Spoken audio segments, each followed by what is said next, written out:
Vamos lá, claquete, 1, 2, 3, ação.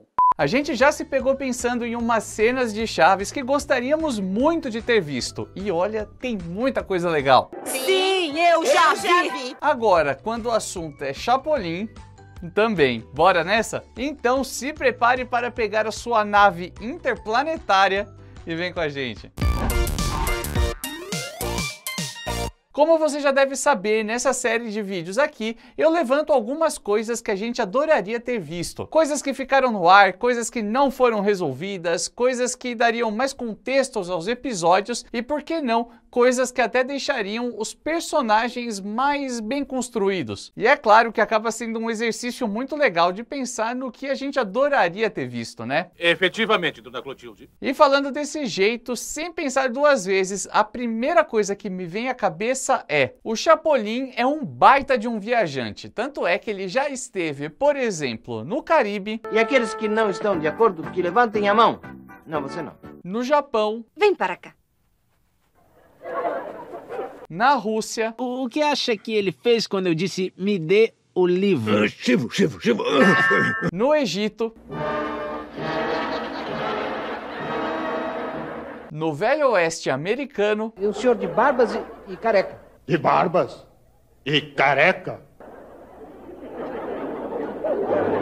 E até mesmo saiu do planeta Terra. Lembra dele em Marte e em Vênus? Estamos salvos! E isso quer dizer que podemos regressar à Terra com esta pedra. Bem, podemos muita gente. Então o Chapolin foi até para outro lugar no sistema solar, mas nunca veio pro Brasil. Poxa vida, por que o Chapolin nunca veio para cá? Teria sido simplesmente maravilhoso ver uma história do Polegar Vermelho em terras brasileiras, mas eu sei que talvez você já esteja pensando: pô, Renan, mas isso tudo foi gravado nos anos 70 e Chapolin só foi chegar no Brasil nos anos 80, então não faria nenhum sentido, e você mesmo já falou isso. Sim, eu já fiz essa contextualização dos anos 80 mesmo, e isso mostra que você tá prestando bastante atenção nos nossos vídeos. Fez a lição de casa muito bem. Ou nem tanto assim. Eu vou te dar uns 6. Se Chapolin foi gravado até 92, nesses 6, 7 anos aproximadamente, que o seriado já estava fazendo bastante sucesso aqui no Brasil, daria para ter adaptado algum roteiro e feito alguma história por aqui. Aliás, vale lembrar que naquela época os atores do elenco de Chespirito já sabiam do sucesso que eles faziam no Brasil. Um abraço aos seus amigos, todos os fãs do Brasil.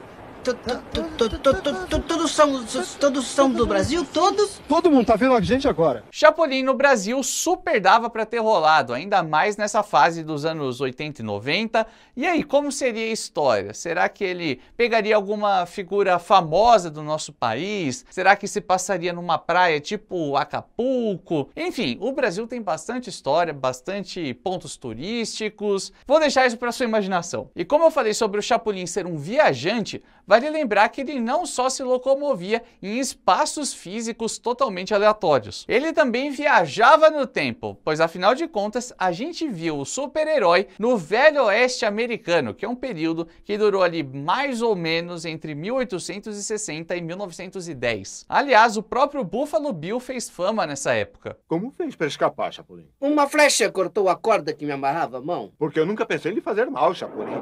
Não. Era tudo uma brincadeira.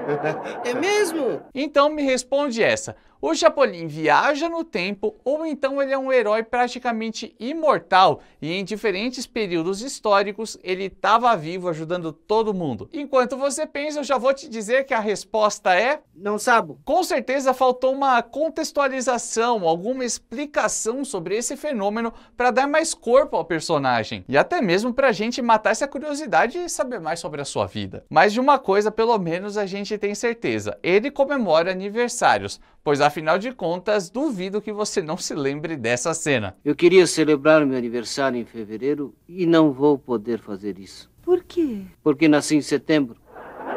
E por falar nisso, vale lembrar que em Chaves a gente viu as festas de aniversário de vários personagens, como por exemplo o Seu Madruga, Parabéns pra você! o Kiko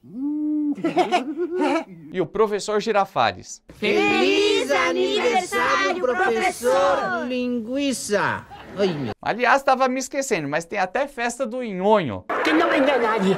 ¿Cómo que no venga nadie? Pues sí, así me va a tocar el pastel a mí solito. Então, por que será que nunca existiu uma cena de aniversário do Polegar Vermelho? Pô, ele era o personagem principal. Como será que seria o bolo dele? De qual sabor seria esse bolo? A gente ia saber a verdadeira idade do Chapolin? Será que as anteninhas de vinil estariam presentes na velhinha do bolo? Enfim, eu só sei que eu amaria ter visto essa cena acontecendo, pelo menos entender quem estaria no aniversário do Chapolin, ver como que ele comemorava, ver a celebração, ver como ele se portava na hora do parabéns, tudo isso. E esse aniversário poderia ser comemorado na própria casa do super-herói, porque aí também já mataria uma outra curiosidade que nós nunca vimos, que é, afinal de contas, onde o Chapolin mora? Ai, meu amor, se eu lhe contasse, você não entenderia. A gente sabe que ele é mexicano, é claro, isso sem dúvida alguma. Mas será que ele mora no México? Como será que é a casa dele quando ele resolve finalmente parar quieto e descansar?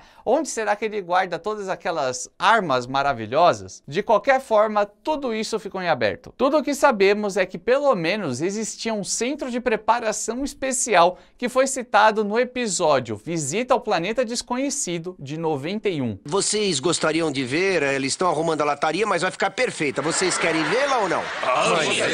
Bom, então vão ter que ir comigo até a NASHA. Assim como vocês têm a NASA, eu tenho as instalações da NASHA. E numa dessas seria interessante descobrir tudo sobre a forma que ele vive, como que ele sabe que as pessoas estão chamando, como será que ele sai de casa e se locomove super rápido para chegar em tantos lugares diferentes? Será que para fazer esse chamado do Chapolin Colorado rolava uma luz nas nuvens, tipo o chamado do Batman, mas ao invés de ser um morcego era uma corneta paralisadora? E falando nessa arma, ela é icônica e disso eu acho que ninguém duvida. Para mim, pelo menos, é uma das armas mais maravilhosas que o Chapolin tem. Mas já reparou que a buzina é usada praticamente só em personagens meio secundários, digamos assim? Para ser um pouco mais específico, parece que tem uma certa ligação, uma conexão estranha entre a corneta e casamentos forçados, como por exemplo no episódio da Volta da Corneta Paralisadora, que é de 75. Ora, vamos parar.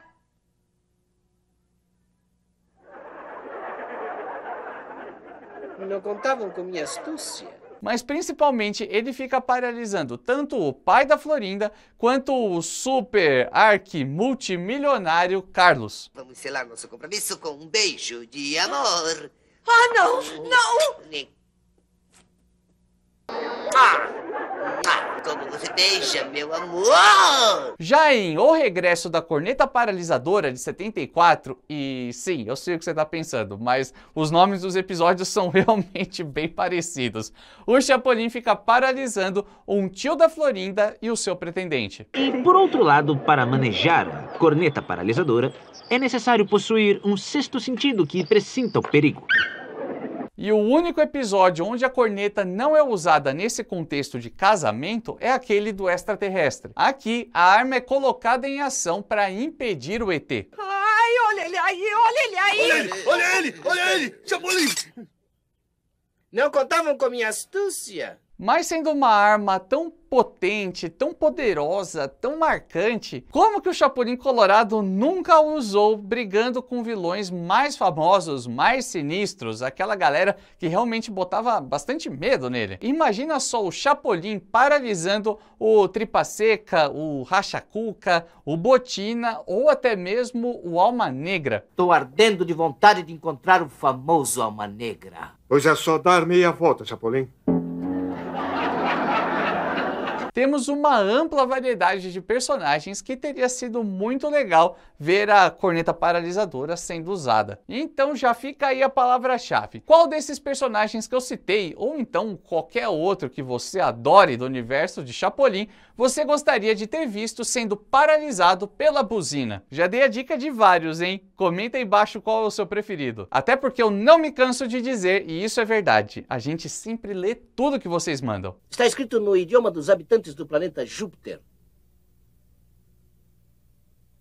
Tudo que eu falei até agora são cenas e questionamentos que ficaram meio abertos, que seriam muito legais de terem sido mostradas para a gente conhecer mais sobre o Chapolin Colorado e até mesmo responder algumas dessas perguntas. Mas vale lembrar também que no seriado a gente tem vários momentos de fuga da realidade, como por exemplo quando ele resolve contar uma história. Sei que muitos vão dizer que já conhecem a história, mas eu garanto que ninguém a conhece como eu conheço.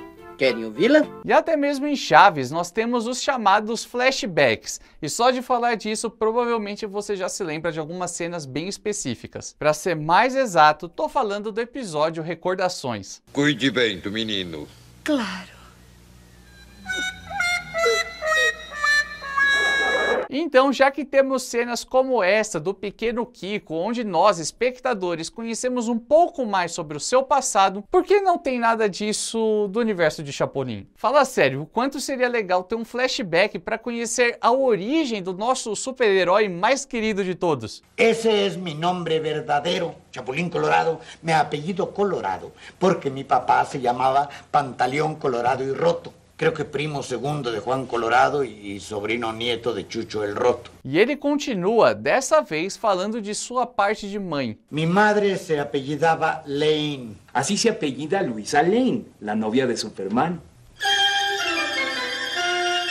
Esse trecho que a gente separou é da segunda parte do episódio A Forca, de 89. E eu tenho certeza que você nunca imaginou todo esse background do herói. Tem nome materno, nome paterno, piada com super-homem, enfim, é genial. Não contavam com minha astúcia. Porém, contudo, todavia, entretanto, você deve se lembrar que há pouco tempo aqui no canal a gente fez um vídeo bonitíssimo falando sobre o Chapolin Colorado ter sido criado pelo Roberto Gomes Bolanhos, primeiramente como um personagem de um filme que ele gostaria de ter feito. E inclusive ele deixou um roteiro de cinema contando a origem do super-herói. E a gente sabe que ele não nasceu daquele jeito que a gente conhece, com capuz, anteninhas, coração no peito e por aí vai. Aquilo tudo era só um uniforme de Chapulin, que é um gafanhoto bem conhecido do México. E se você tá gostando desse vídeo, já vai deixando o seu like e sua inscrição no canal, porque isso é super importante pra gente continuar produzindo mais,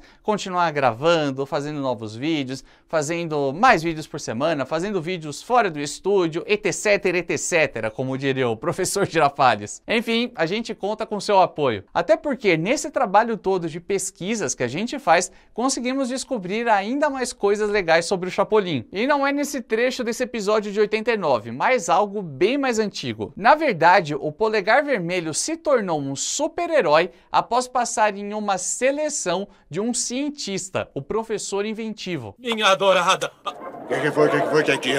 Desculpe-me, eu confundi com a sua filha. É, eu já tinha percebido. Lembra desse nome de algum lugar? É esse mesmo que vocês viram no trecho desse episódio chamado De Acordo com o Diabo. Em uma entrevista com o Alex do Mundo Chespirito, o Heriberto, que é diretor do Grupo Chespirito, falou um pouco mais sobre esse assunto da criação do herói. Na série animada e também se alcança a revisar no álbum de estampitas que salió hace poco del Chavo, también se habla del profesor Inventillo como el creador del Chapulín. Exactamente.